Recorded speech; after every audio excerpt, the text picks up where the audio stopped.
You will need pepper, dishwashing liquid, water in a container.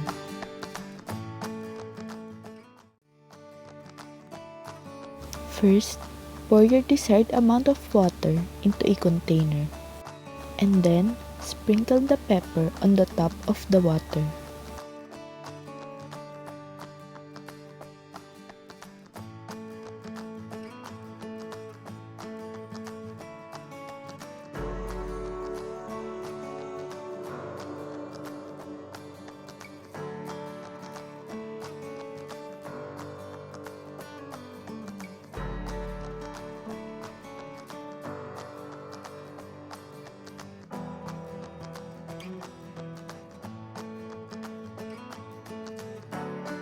You will only be needing a small amount of dishwashing liquid, so it is better to set some aside in a smaller container.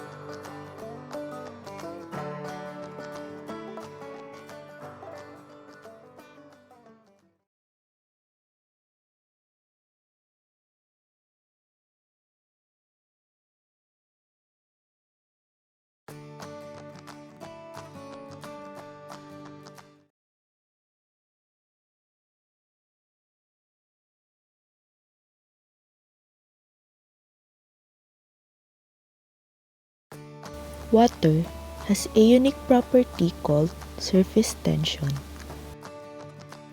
Cool Science Experiment year 2020 said that surface tension is defined as a pull among water molecules that brings the molecules on the surface closer together. When we sprinkled the pepper, most of it just floated because they didn't weigh at all. It was too light to break the surface tension. When we added the dishwashing liquid in our finger and dipped it, it broke the bonds of water molecules which holds it together. Thus, it became visible through the floating peppers that moved to the corners.